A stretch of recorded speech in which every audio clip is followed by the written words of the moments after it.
Last word I'd like to say on this. Pawan Kalyan గారిది మధ్యన OG in cinema వచ్చింది. I would like to remind my brother Pawan Kalyan.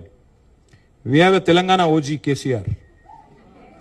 ఇక్కడ మా కేసీఆర్ గారు ఉన్నారు. ఆయన చాలు మాకు. He will take care of us. He will take care of the state and our issues. As supplement.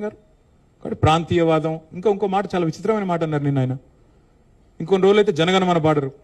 మాకు జనగణమన మాకు నేర్పించాల్సింది ఏం లేదు. దేశభక్తి గురించి మాకు పవన్ కళ్యాణ్ గారి దగ్గర పాఠాలు నేర్చుకోవాల్సిన అవసరం లేదు. ఈ నేల ఆనాడు నిజాం సర్కార్కు వ్యతిరేకంగా పోరాటం చేసిన నేల, కమ్యూనిస్టులు కదం దొక్కిన నేల ఇది. కాబట్టి మాకు పోరాటాలు కొత్త కాదు, మాకు యుద్ధాలు కొత్త కాదు, త్యాగాలు కొత్త కాదు. మాకు వాటి గురించి జాతీయ భావన ఉంది. ఇక్కడ దేశాన్ని గౌరవించే సంస్కృతి ఉంది. We contribute to the nation. We are less than 3% of India, but we contribute to 5% of India's GDP. So we don't need any kind of moral lectures or moral policing from వారు ఆంధ్రప్రదేశ్ ఉప ముఖ్యమంత్రిగా వారిని గౌరవిస్తాం. వారిని ఆంధ్రప్రదేశ్ ఉప ముఖ్యమంత్రిగా డెఫినెట్ గౌరవిస్తాం.